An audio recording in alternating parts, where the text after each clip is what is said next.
നമസ്കാരം. പ്രവാസി മലയാളിയിലേക്ക് സ്വാഗതം.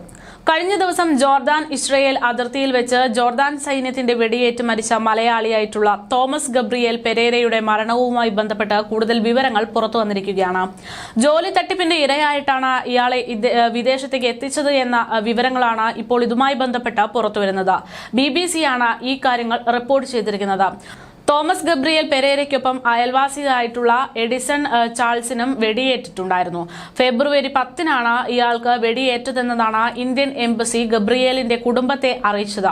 ട്രാവൽ ഏജൻസി പ്രതിമാസം 3.50 ലക്ഷം രൂപ ശമ്പളമുള്ള ജോലി വാഗ്ദാനം ചെയ്തതിനെ തുടർന്നാണ് പെരേരയെയും ചാൾസിനെയും ജോർദാനിലേക്ക് എത്തിച്ചത് എന്നതാണ് വിവരം. ഇതിനായി 2.10 ലക്ഷം രൂപയാണ് ഇന്ത്യയിൽ നിന്ന് പോകുന്നതിന് മുമ്പ് ഏജന്റിനായി ഇവർ നൽകിയതെന്ന വിവരങ്ങളും പുറത്തുവന്നു. ജോർദാന്റെ തലസ്ഥാനമായിട്ടുള്ള അമാനിൽ എത്തിയതിനു ശേഷം 52,289 രൂപയും ഏജന്റ് ഇവരുടെ പക്കൽ നിന്ന് വാങ്ങിയിട്ടുണ്ട് എന്ന വിവരങ്ങൾ പുറത്തുവന്നു. പണം വാങ്ങിയെടുത്ത ശേഷം ജോർദാനിൽ ഇപ്പോൾ വേണ്ട അത്രമാത്രം തൊഴിലവസരങ്ങളില്ല എന്ന് പറഞ്ഞ് ഏജന്റ് ഇവരെ കൈയൊഴുകുകയായിരുന്നു എന്ന റിപ്പോർട്ട് അടക്കമാണ് പുറത്തു വന്നിട്ടുള്ളത്. പിന്നീട് ഏജൻസി തന്നെയാണ് ഇസ്രയേലിൽ നിരവധി തൊഴിലവസരങ്ങളുണ്ട് എന്ന് അറിയിക്കുകയും അവിടത്തേക്ക് കൊണ്ടുപോകാൻ തീരുമാനിക്കുകയും ഒക്കെ ചെയ്യുന്നത്. ഇതിന്റെ ഭാഗമായിട്ട് ഇതിനായി അതിർത്തി കടക്കണമെന്ന നിർദ്ദേശത്തെ തുടർന്ന് പെരേരയും ചാൾസും മറ്റു 2 ആളുകളും ഫെബ്രുവരി 10-ന് അതിർത്തി കടക്കാൻ ശ്രമിച്ചു എന്ന വിവരങ്ങളാണ് പുറത്തുവരുന്നത്. അനധികൃതമായി അതിർത്തി കടക്കാൻ ശ്രമിക്കുന്നത് സൈനികരുടെ ശ്രദ്ധയിൽപ്പെട്ടതോടെയാണ് ഇത്തരത്തിലൊരു വെടിയുതിർക്കൽ സംഭവമുണ്ടായത്. പെരേര സംഭവ സ്ഥലത്ത് തന്നെ കൊല്ലപ്പെട്ടതായിട്ടും ചാൾസിനെ ഗുരുതര പരിക്കേറ്റതോടെ ആശുപത്രിയിൽ എത്തിച്ചതായിട്ടുമുള്ള വിവരങ്ങൾ പിന്നീട് പുറത്തുവന്നു. തുമ്പ മേനംകുളം സ്വദേശികളായിട്ടുള്ള ഇവർ നാട്ടിൽ ഓട്ടോറിക്ഷ ഡ്രൈവർമാരായിട്ടായിരുന്നു ജോലി ചെയ്തുകൊണ്ടിരുന്നത്. ഭേദപ്പെട്ട ജോലി തേടിയിട്ടാണ് 3 മാസത്തെ സന്ദർശക വിഷയിൽ ജോർദാനിലേക്ക് തങ്ങൾ എത്തിയതെന്ന് ഇവർ ഇതിൽ രക്ഷപ്പെട്ടിട്ടുള്ള എഡിസൺ മലയാളി വാർത്തയോട് പ്രതികരിച്ചിരുന്നു. നമ്മൾ ഗൈഡുമായിട്ട് നടന്നു പോകുമ്പോൾ അവർ ഷൂട്ട് ചെയ്യുകയായിരുന്നു ജോർദാനിൽ. അത് 10-ാം തീയതി രാത്രി. നമ്മളിവിടെ നിന്ന് ഫ്ലൈറ്റിൽ ഞാനും എൻ്റെ ഈ മരിച്ചുപോയ അളിയനും പിന്നെ 2 കൂട്ടുകാരും.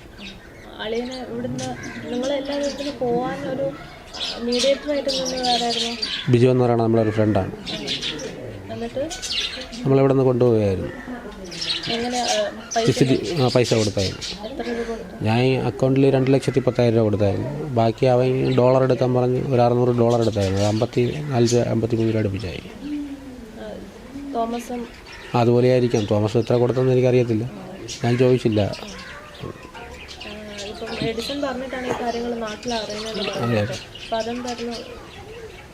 ഞാൻ അവിടെ എന്നെ ജയിലിൽ എൻ്റെ കൂടെ ഉണ്ടായിരുന്ന അളിയനെ ഞാൻ കണ്ടില്ലല്ലോ. അപ്പോൾ കാണാത്തതുകൊണ്ട് ഞാൻ വിളിച്ചറിയിച്ചപ്പോൾ ഇങ്ങനെ പറഞ്ഞ അളിയനെ ഞാൻ ജയിലിൽ കണ്ടില്ല. അളിയൻ്റെ വൈഫിനെ വിളിച്ചിട്ട് എംബസിയിൽ ഒരു ആപ്ലിക്കേഷൻ കൊടുക്കാൻ പറഞ്ഞു. പിന്നെ വൈഫ് എംബസിയിൽ ആപ്ലിക്കേഷൻ കൊടുത്താൽ അവർ റിപ്ലൈ ഒന്നും ഇല്ലായിരുന്നു. ഞാൻ വന്നത് 28-ാം തീയതിയാണ് ഞാൻ വന്നത്. അത് ഇവിടെ നിന്ന് ടിക്കറ്റ് അയച്ചിട്ടാണ് ഞാൻ വന്നത്.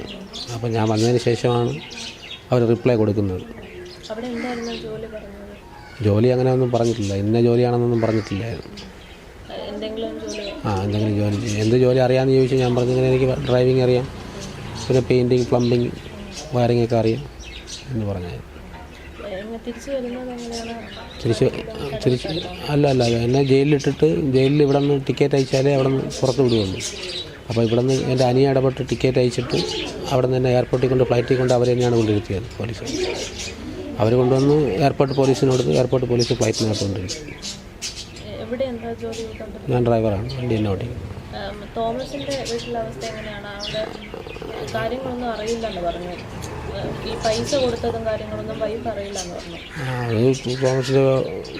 അറിയാം. അവർ ഫ്രണ്ടാണ്, അവർ ഒരുമിച്ച് പഠിച്ചവരാണ്, പിന്നെ കൂട്ടുകാരാണ്.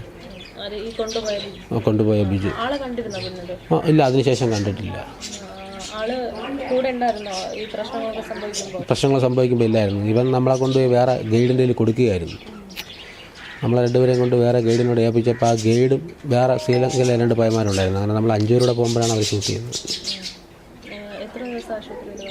ഞാൻ മൊത്തം 18 ദിവസം ജയിലും ഹോസ്പിറ്റലുമായിട്ട് ട്രീറ്റ്മെൻറ്റ്.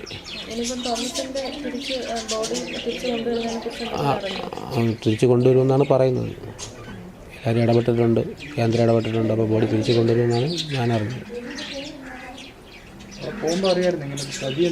ഇല്ല ഫ്രണ്ടല്ലേ നമ്മൾ, പിന്നെ അങ്ങനെ ചതിയുണ്ടെന്ന് പറഞ്ഞുകൊണ്ടേത് നമുക്ക് ജോലി വാങ്ങിച്ചു പറഞ്ഞാണ് കൊണ്ടുപോയത്. രാജ്യം കടന്ന് പോകുന്നതിനെ പറ്റിയിട്ടൊക്കെ പറഞ്ഞു. അല്ല, അതൊന്നും പറഞ്ഞിട്ടില്ല.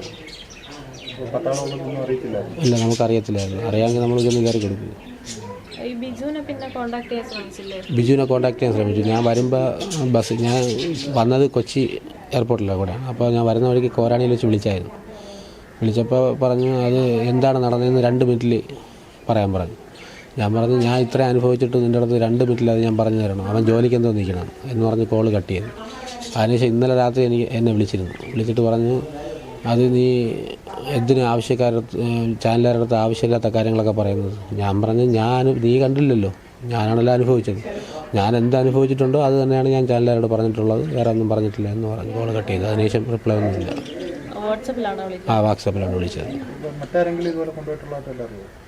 ഇല്ല, അറിയില്ല. ഇപ്പം ഇത് ഞങ്ങളുടെ കാര്യം ഇങ്ങനെ അറിഞ്ഞപ്പോൾ ആൾക്കാർ അവിടെ നിന്ന് പ്രതികരിച്ച് തുടങ്ങി.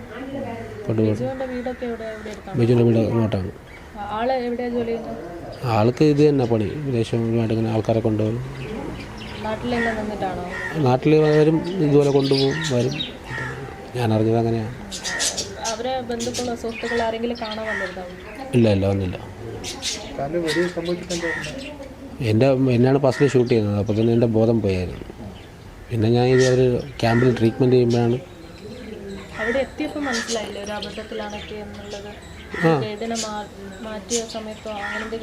അല്ല അങ്ങനെ സംശയം തോന്നിയില്ല. കാരണം നമുക്ക് 100-150% ഉറപ്പ് തന്നിട്ടാണ് കൊണ്ടുപോകുന്നത്. പേടിക്കാൻ ഒന്നുമില്ല. അപ്പോൾ നമ്മൾ പോകുന്ന വഴിക്ക് മെസ്സേജൊക്കെ ഇട്ടായിരുന്നു, പേടിക്കണ്ട, കുഴപ്പമൊന്നുമില്ല, അവിടെ എത്തിക്കോളും. അതൊക്കെ എൻ്റെ മൊബൈലിൽ കിടപ്പുണ്ട്. ഇവർ പിടിച്ചപ്പോൾ പെട്ടെന്നൊന്നും അറിയാതെ പെട്ടെന്ന് ചേർത്ത് വെടികൊള്ളു. വാണിംഗ് ഒന്നും ഉണ്ടായിട്ടില്ല, ഞാൻ കേട്ടിട്ടില്ല. ജോർദാൻ. അല്ല, ഞാൻ പോലീസുകാരുടെ ദേഹത്ത് എഴുതിയിട്ടുണ്ട്. അത് കാറിലാണ് അവർ കൊണ്ടുപോയത്. ആ ഗൈഡ് കാറിലാണ് കൊണ്ടുപോയത്. ബിജു നമ്മളെ കൊണ്ട് ആ ഗൈഡിനെ ഏൽപ്പിച്ചിട്ട് ബിജു വന്നില്ല. പിന്നെ നമ്മളാണ് അങ്ങോട്ട് പോകുന്നത് ഗൈഡുമായിട്ട്. അപ്പോൾ ഗൈഡ് ഒരു സിമ്മ് തന്നായിരുന്നു. അപ്പോൾ ആ സിമ്മിലാണ് ഈ ഗൈഡും നമ്മളും കൂടെ ഒരു ഗ്രൂപ്പ് തുടങ്ങിയിട്ട് ഒരാൾ ഇസ്രയേലിലായിരുന്നു ഇരുന്നിട്ടാണ് നമ്മളെ കൺട്രോൾ ചെയ്യുന്നത്. അയാൾ അപ്പുറത്ത് നിൽപ്പുണ്ട്, നിങ്ങൾ വന്നാൽ മതി, ഞാൻ ഇവിടെ കാർ ഇട്ടിട്ട് നിൽപ്പുണ്ട് എന്ന് പറഞ്ഞ അയാളാണ് നമ്മളെ നിയന്ത്രിച്ചത്. ഗൈഡിനെ നിയന്ത്രിച്ച് വാട്സപ്പ് ഗ്രൂപ്പ് ഉണ്ട്. അല്ല, അത് അവിടുത്തെ പോലീസുകാരൊക്കെ അത് സെർച്ച് ചെയ്തായിരുന്നു. സെർച്ച് ചെയ്തിട്ട് പോലീസുകാർ പറഞ്ഞു അവൻ ഇസ്രയേലല്ല, അവൻ ദുബൈയിൽ എന്താണ് ഇരുന്നിട്ട് അവൻ ഇൻ്റർനെറ്റിൽ ഇങ്ങനെ ചെയ്യുന്ന ഒരു നമ്മൾ നടക്കുകയായിരുന്നു. നടന്നപ്പോഴാണ് എനിക്ക് ഇച്ചിരി പെയിനുണ്ട്. പിന്നെ ഇതുവരെ ഹോസ്പിറ്റലൊന്നും പോയില്ല. പോകാൻ വേണ്ടി അളിയൻ്റെ ഇത് എന്താണെന്ന് അറിയാതെ ഇച്ചിരി നടക്കാൻ ഇച്ചിരി പ്രയാസമുണ്ട്. ഭാര്യയുടെ അല്ല, എൻ്റെ ചേച്ചിയുടെ ഭർത്താവ്. 4 പേരടങ്ങുന്ന സംഘമായിട്ടാണ് ഇവർ അവിടേക്ക് പോയിരുന്നത്. ഒരാൾ കൊല്ലപ്പെടുകയും മറ്റൊരാൾ ഇന്ത്യയിലേക്ക് തിരികെ വരികയും ചെയ്യുന്ന ഒരു സന്ദർഭമാണ് ഉണ്ടായിരുന്നത്. കൂടെ ഉണ്ടായിരുന്ന മറ്റു 2 ആളുകളെ സൈന്യം പിടികൂടിയെന്ന റിപ്പോർട്ടും പുറത്തു വന്നിട്ടുണ്ട്. അതേസമയം തോമസിന്റെ ഭാര്യയും വെടിയേറ്റ് തിരികെ നാട്ടിലേക്ക് എത്തിയിട്ടുള്ള എഡിസണും പ്രവാസി മലയാളിയോട് പ്രതികരിച്ചിരുന്നു.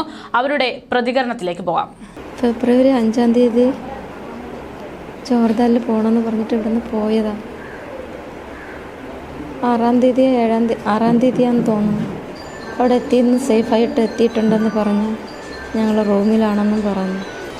അത് കഴിഞ്ഞ് വിളിച്ചിട്ട് പിന്നെ വിളിക്കുന്നത് 9-ാം തീയതിയാണെന്ന് തോന്നുന്നു. 9-ാം തീയതിയാണ് സമയം, അതൊന്നും എനിക്കറിയാൻ പാടില്ല. വിളിച്ചിട്ട് പറഞ്ഞു ക്രിസ്റ്റീന എനിക്ക് വേണ്ടി പ്രാർത്ഥിക്കണേ എന്ന് പറഞ്ഞു. അപ്പം ഞാൻ ചോദിച്ചു എന്താ ചേട്ടാ കാര്യമെന്ന് വെച്ച്.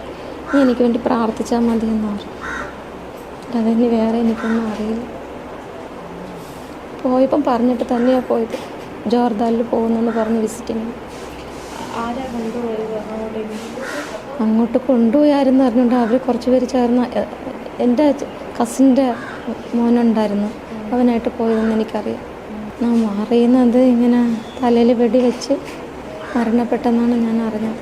കൊണ്ടുവരുമെന്നും പറഞ്ഞ് എല്ലാവരും ശ്രമിക്കുന്നുണ്ട്, അതിനുവേണ്ട നടപടികളൊക്കെ എടുക്കുന്നുണ്ട് പാർട്ടിക്കാരെല്ലാം പറഞ്ഞായിരുന്നു.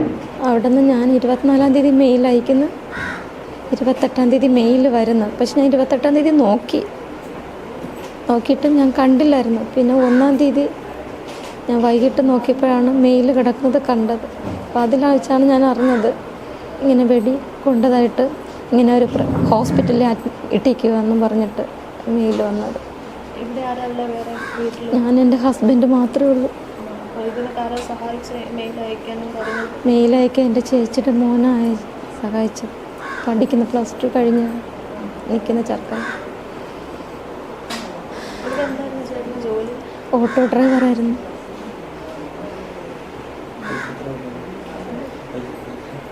പൈസ എന്തെങ്കിലും കൊടുത്തായിരുന്നു? പൈസ ഞാനല്ല കൊടുത്തത്, അത് ചേട്ടൻ ഇടപാട് നടത്തിയത്. ഞാൻ ഇടപാട് നടത്തിയില്ല. എങ്ങനെ പോയത് എന്താണെന്നൊന്നും അറിയില്ല. അല്ല പൈസ ഞാനായിട്ട്, കാരണം ഒരു പ്രാവശ്യം പോയിട്ട് ഇങ്ങനെ നടക്കാത്തതുകൊണ്ട് പിന്നെ ഞാൻ പൈസ ഒന്നും ചേട്ടന് മറിച്ചു കൊടുത്തില്ല. ചേട്ടൻ തന്നെയാണ് പൈസ മറിച്ചത്, ഞാനൊന്നും മറിച്ചു കൊടുത്തിട്ടില്ല. ആദ്യമാണ് എന്താ പോകാൻ പറ്റാണ്ടായ? അവിടെ എന്തോ ഇറങ്ങാൻ പറ്റിയില്ല എന്നാണ് പറയണത്. പകുതി പോയിട്ട് തിരിച്ചു വന്നത്. അന്ന് എന്തെങ്കിലും പൈസ പോയിരുന്നോ? അതെനിക്കറിയില്ല. ഞാൻ പൈസയായിട്ട് ഞാൻ ഇടപാടില്ല. ചേട്ടൻ തന്നെയാണ് എന്നെ അതിനു വേണ്ടി അങ്ങനെയൊന്നും അതൊന്നും എന്നോട് പറയില്ല പൈസയുടെ കാര്യത്തിൽ. എന്താ ഇവിടുന്ന് 4 പേരാണെന്ന് തോന്നുന്നു പോയത്. ഇപ്പം തിരിച്ചു വന്നത് എഡിസൺ മാത്രമാണോ? എന്തെങ്കിലും പറഞ്ഞായിരുന്നു? ഇങ്ങോട്ട് വന്നായിരുന്നു? ഇങ്ങോട്ട് വന്നായിരുന്നു. അപ്പോൾ എനിക്ക് സംസാരിക്കാൻ പറ്റില്ല. ഞാൻ ഇങ്ങനെ കിടപ്പിലായിരുന്നു, ഇതിലെ അവസ്ഥയിലായിരുന്നു.